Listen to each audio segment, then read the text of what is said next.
to the threat that they can bring. Well, let's have a look now. So we are into champion select for game number 1. Immortals on the blue side for the first. TL over on the red. Irelia and Karma are actually the first bans for Immortals. And Huni and his recent Lissandra will actually pick up a ban here. Yeah, Lissandra off the table. That's one of those things that allows Immortals to increase the pace, increase the tempo of the game. You know, not only Huni, but also Pobelter can flex that pick. So pretty good double ban right there from Team Liquid. The other thing, these junglers. These are two of the best junglers in the North American LCS, and they actually both have that affinity for both this Rek'Sai that has shown up and also the Olaf, which basically was Reignover's original signature. The OG counter pick, I guess, to Rek'Sai's played it a lot in that matchup, but Dardoch's been picking it up recently with some great success. We'll see what happens with Rek'Sai banned away there. Vlad also banned from TL. Last ban Ryze from Immortals, so pretty solid stuff, but I like the Rek'Sai ban. Immortals, though, they know you have to take something strong. They'll pick up Azir first. Very quick Azir lock in here from Immortals. And teams have been doing this. Everybody's going back to Azir. Everyone's just saying the same things about him, even after, you know, the small nerfs. Late game is ridiculous. What I want to see is people step outside the box, go back to those counter picks like Vel'Koz, who is huge right now. Vel'Koz got a lot of buffs as well just 2 patches ago, and nobody really picked up on it. Nobody really put extra time in on that champion. But with the prevalence of these first pick Azirs, I really feel like somebody should actually, you know, edge more towards that. Meanwhile, though, more interesting here, Dardoch actually has used Rengar in professional play, so this at least is a possibility of the lock-in here, but probably, you know, Olaf is going to be highly contested, you would think, between these two guys. Certainly think so, but TL taking their time with their first 2 picks here.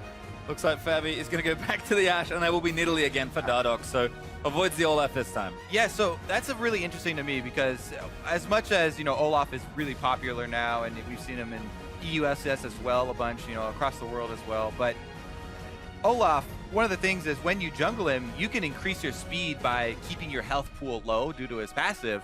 Nidalee's great at punishing that, right? If you have champions like Nidalee or, you know, someone else who's going to invade the enemy jungle and try and punish an Olaf, if they're actually going for that strategy where you save your potions and you try and get low in order to get increased attack speed and then Vicious Strikes heal back up, you know, a surprise invade from somebody who's looking to get a little risky can really snowball a game.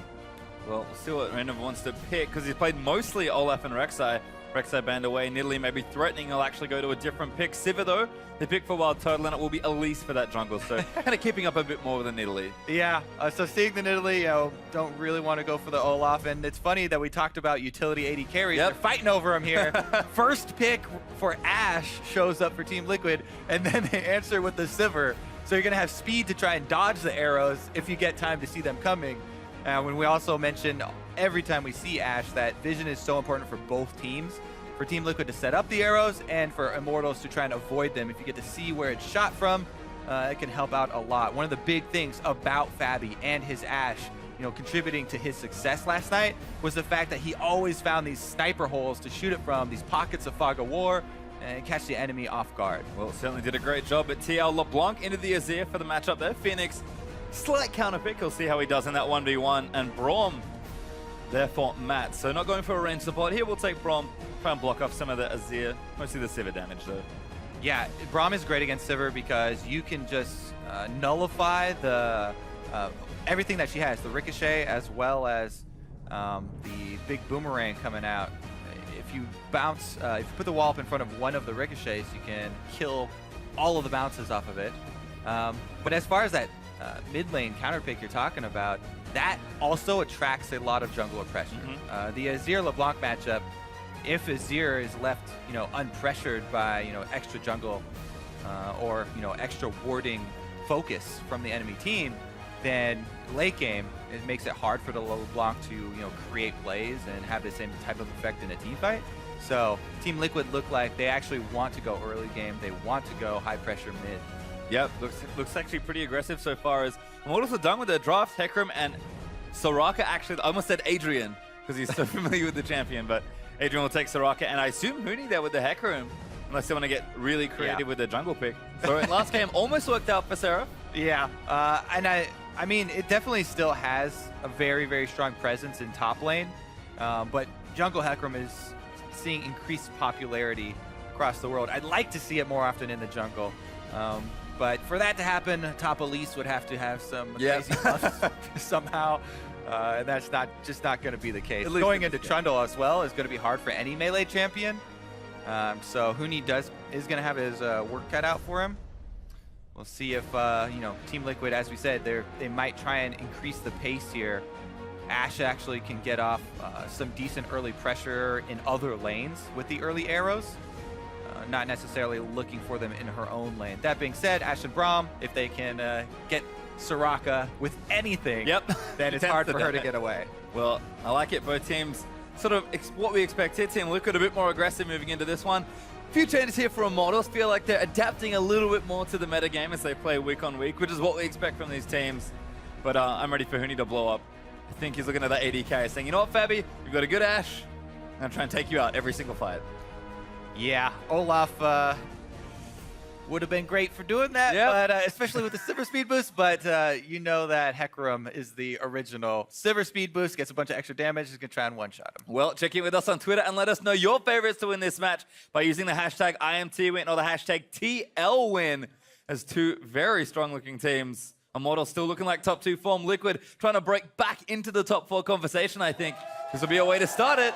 But Immortals, they always go down, if ever, with a fight. TL are going to have a lot of work cut out on their hands for this one. Yeah, what a resurgence it would be for Team Liquid. If they're able to take down Immortals, who, as we said, are definitely looking like top 2 team in North America. I mean, Fabi comes in, has a great first couple of weeks in the North American LCS, and really helps the team turn it right around. Almost on the level of the effect of Dardoch's substitution. Not quite. Nope. But definitely very positive as well. Here comes the invade, though. Yeah, control for Reignover, tagged by a spear. Dardoch going to move in. Flash Q from Matt. There's a flash out. Elise going to keep running. Reignover, though, one last spear. Message received. Team Liquid continuing that aggression from level 1. Yeah, so maybe they're going to go with lane swaps here, because trading flash on the Braum for flash on Elise actually reduces Elise's early game presence a lot.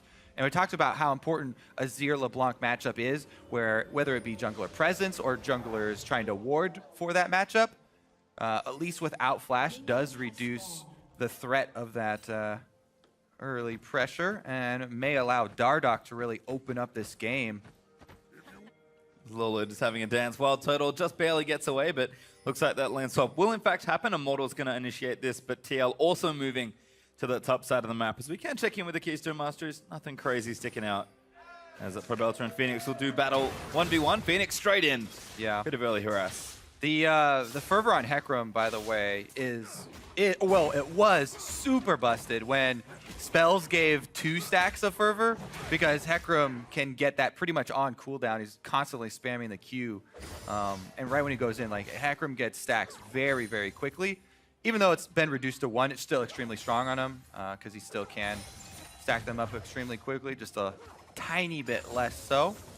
And probably won't be enough for him to handle a Trundle in a melee matchup. Well, he does have Ignite, actually. Didn't take a mobility summon up, so can maybe get a bit more aggressive with it. I like it. That is a very good point. Especially if there is a volatile lane, like, double melee, solo laners down bottom. The junglers did both start on that side, so they won't route down there on their first pass for a gank, but that very well could be one of those lanes that can be affected early on. Ooh, Fenix in again. Thunderlord's procs. Pobelter going to have to run out of the way, but trying to clear the creeps back. Does trade a bit, but Fenix spaces very well there to get good harass down. Making sure each of them get their Thunderlord's procs.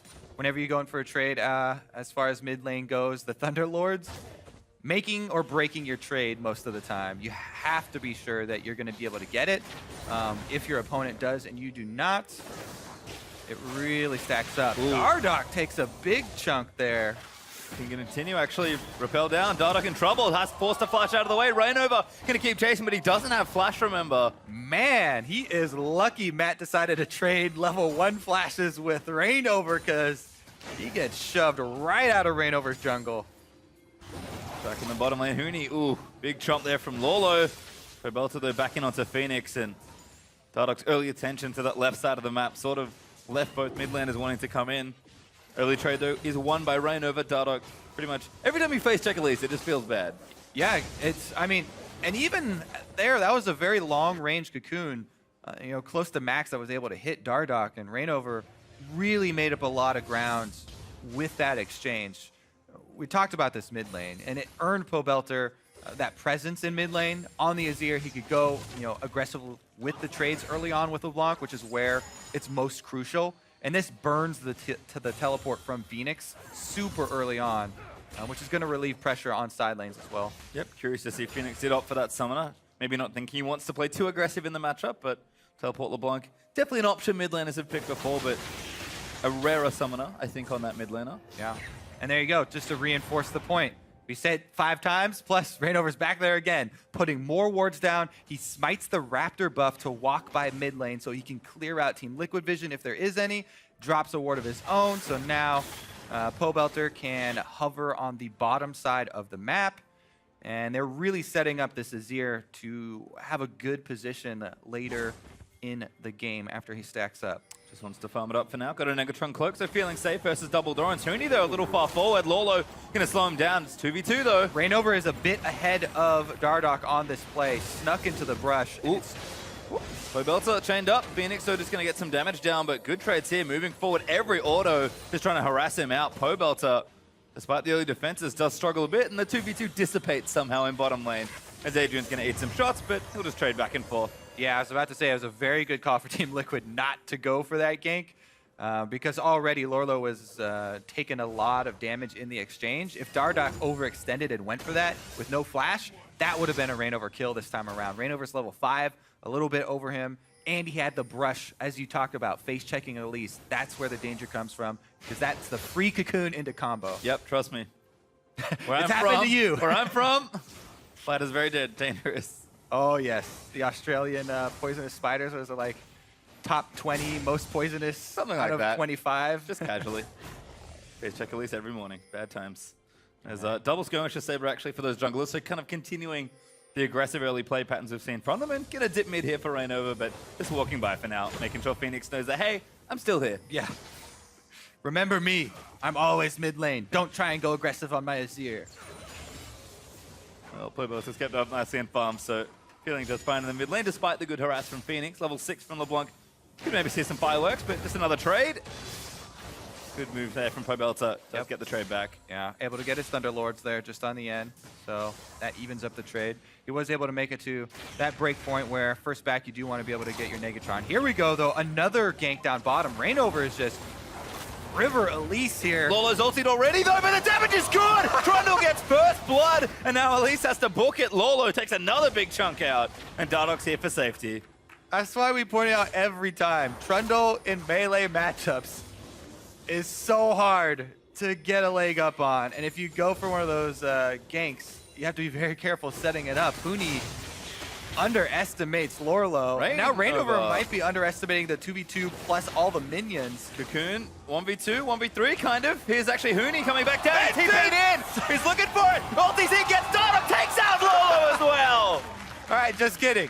That was the way to bait right there. Huni, first attempt on baiting and, you know, getting the 2 versus 2, that one failed. But Reignover picks up the slack. That's why these guys are their dynamic duo. One of them fails, the other one comes back around for the second punch. Haymaker lands, and Huni gets a double kill in the end, all planned. Yep, calculated. Huni saying worth that, as he does come back with a sheen.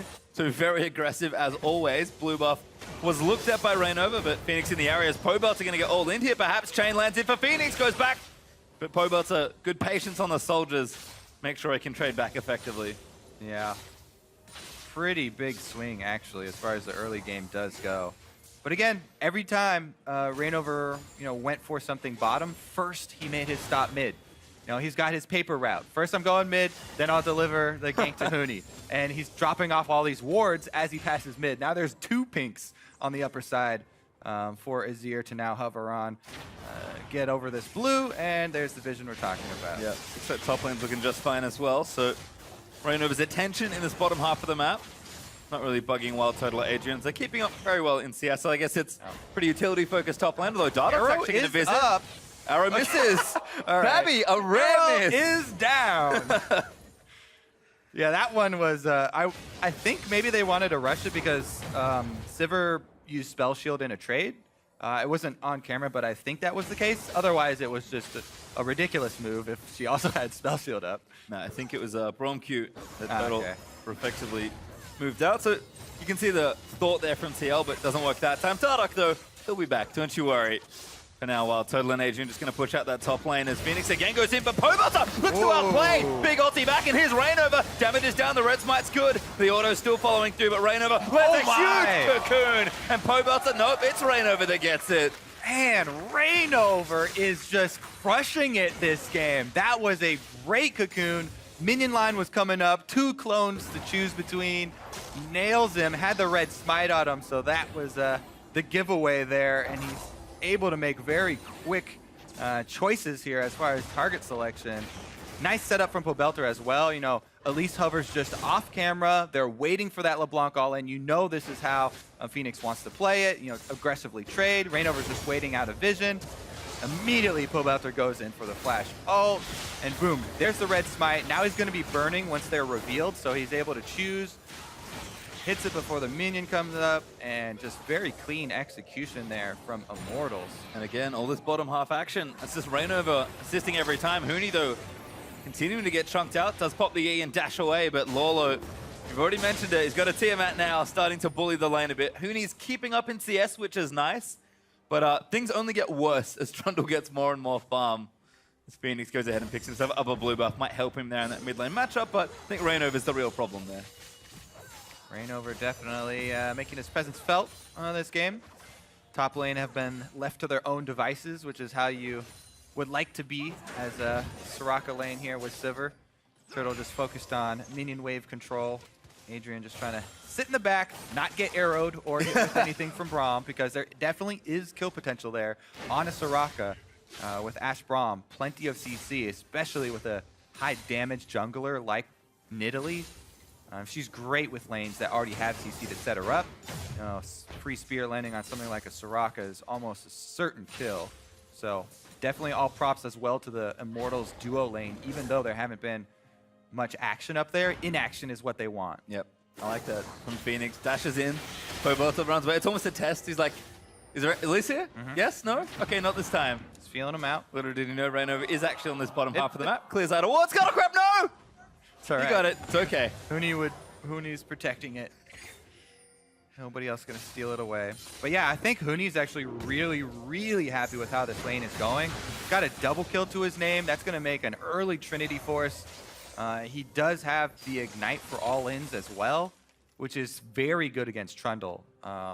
So as far as the melee matchups do go against Trundle, I think that Hecarim being able to take Ignite and getting early Elise ganks is definitely a... Babby, oh! Nails Reignover, there's the Q follow again. Chains are good, and Fenix just cleans one up. From all sides, Reignover just gets nailed. Fenix again, backing onto Pobelter. Does have the ulti, but doesn't quite proc that second sigil. Oh, trying to chase him down here. Ooh, Turtle. All right, that's going to be it. Kicking a Sivir is pretty flow chart. Yeah. Like, oh, spell shield's up. Never mind. We missed the skill shot. That's all over. You need to know when to call it quits, so don't overextend. Ah, we missed it. Oh well, don't care. Back right off. They got their kill on Reignover. That's what mattered. Turtle though, farming away. Looks like actually Fab has gone back, so Essence Reaver on the way. Does have Berserker Greaves early, but you can already see that early map movement's what he's looking for a bit more of as Fenix gets Pobelter with a chain, but Pobelter going to follow in. Clones pop, Fenix dashes out. And there's Dardoch. Spear not going to land. Got that Luden's Echo drop on him, though. That one stings. But yeah, Pobelter's doing really well in this mid lane due to all the attention. Their bottom side vision was just cleared out, but Reignover steps in, trying to add the extra couple touches onto this turret. See if they can actually get it down before the dragon shenanigans start, because this is an Infernal Drake. So bottom lane focus will definitely be there. You can see already the duos are heading over. Yep, everyone's transferring to this bottom half of the map because it is time to do the Drake. Mid tower, they're going to fall. Great pressure in the early stages. Pobelter and Reignover team up and take the first tower of the game, a crucial one at that. And all of a sudden, big midpoint open. Immortals going straight back for this Infernal Drake. Yeah, really good job protecting the Azir in the Azir LeBlanc matchup, and then getting the turret eventually and turning it into Infernal Drake is pretty much all boxes checked here for Immortals. Save for the lone pickoff with Ashe arrows. Oh, can I get another? No. Nope. Reignover's like, not this time. I'm flashing out. Yeah, everybody knows they got to be ready because Fabi has been pretty good with those the last few days. Hit rate's been pretty good this game as well. As Huni is going to collect his minion wave and heal himself back up. Pops that W. Lourlo though, always wanting to threaten. Oh, ulti, back in the tower, not quite enough. Ignites down to Huni, might get chased down. Lourlo's going to take a bite out with the last tower shot. It was all a ruse, Kobe. Oh, Lourlo in chat. Come on, 1v1, bro. No fair. Not today. Adrian with the assist. Reignover was also in the area, so it was a bait the whole man, time. I wonder, let me try and see if he actually would have got this without the Soraka. So, I mean, that's definitely what baits him into the tower shot, but yeah, it definitely he would have got the kill. And he probably would have healed up off of that as well, so he's got the tribute. I mean, that was a really good bait and communication there on Immortals. Adrian's been playing. Ooh, Turtle hit up by the Braum ulti. Now running away, but Reignover's here, looking for a cocoon. Wants Fabi. Fabi flashes. Huni's here, though. Now straight onto the backlines. Huni running rampage there, but he's going to get stayed up and killed. Shut down by Fabi. Here's Pobelter. Huge ulti back in. Scoops them all in. And Immortals just going to run rampant in this team by Fenix blows up, and Belter goes off. Pobelter's in the house. The notorious B.O.B. strikes again. Oh my goodness, Huni was just the sacrifice there. He didn't have ult, he decides to go in anyway. They all clump up on the Hecarim, and Pobelter slides right into that brush.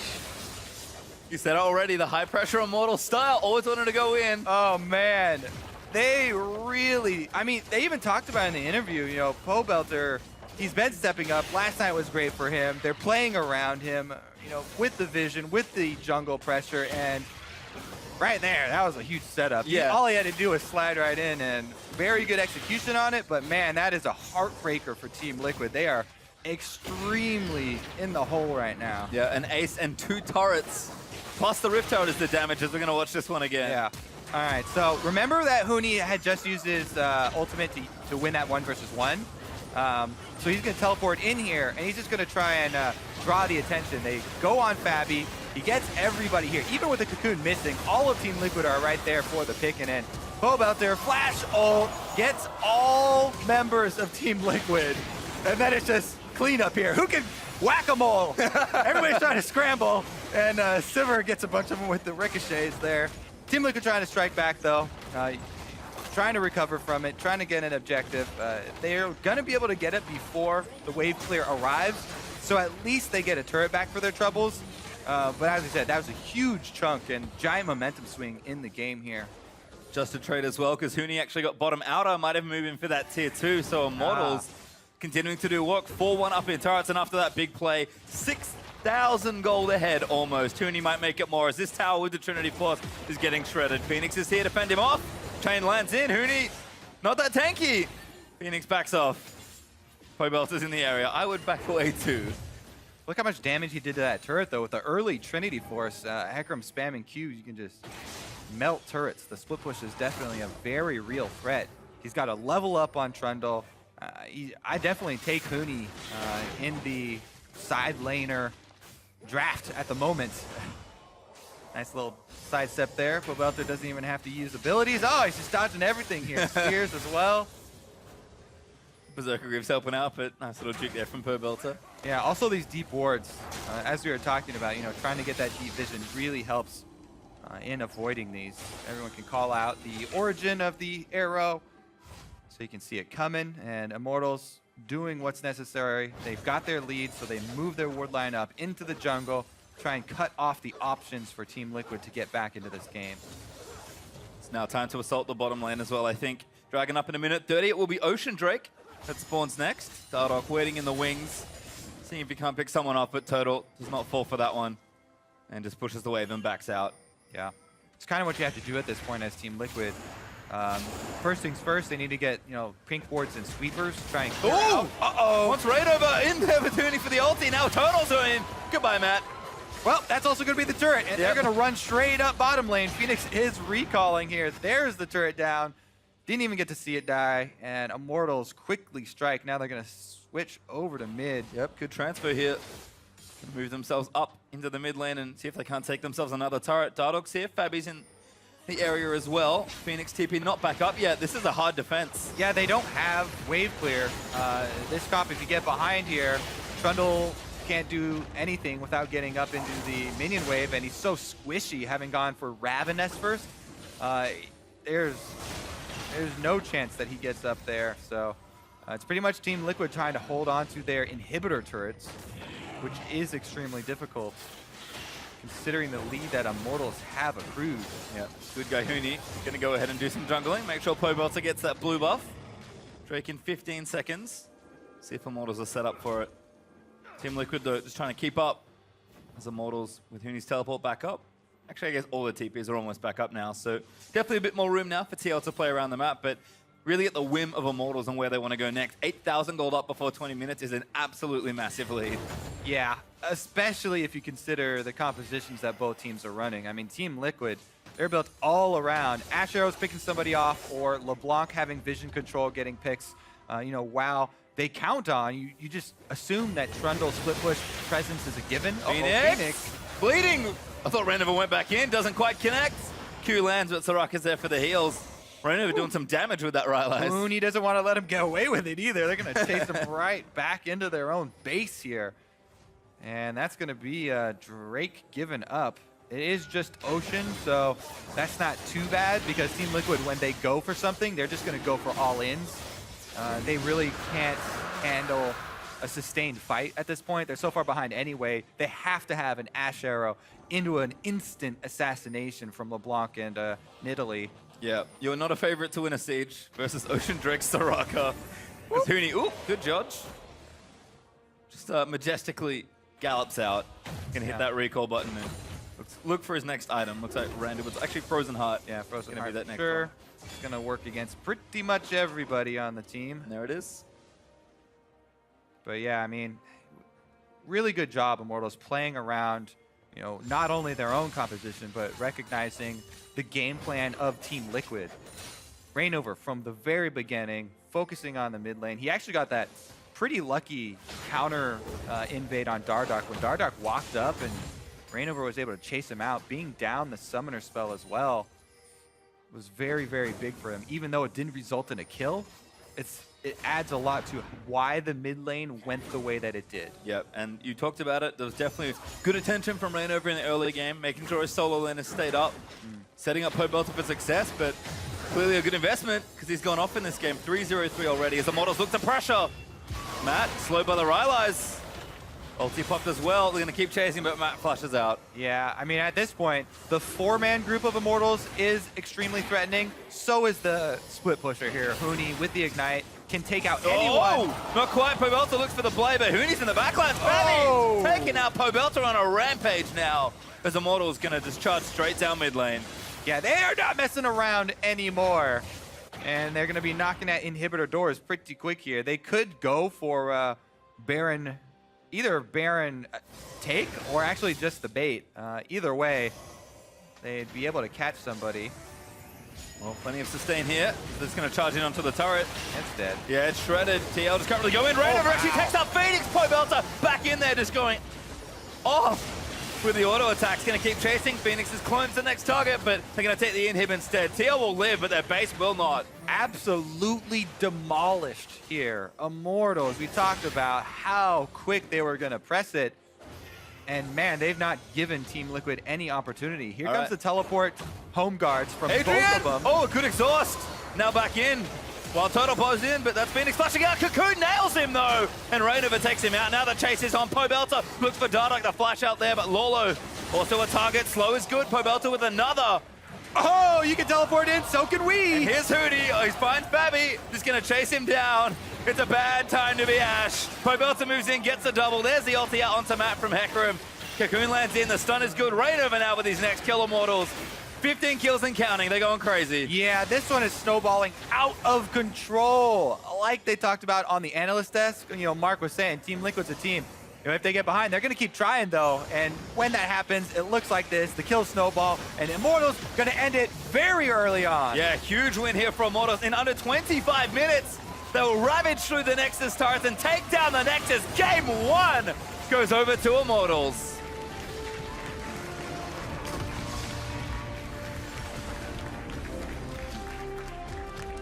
And it's just kind of how we drew it up. Immortals, we talked about it. High pressure, aggressive team. Good macro play. Play for kills consistently. Solo lane is looking good. Huni Reignover is still a thing. And it just all came together. One perfect storm for Immortals. That looked like the spring form they've shown us pretty much all year long. Yeah, I mean, and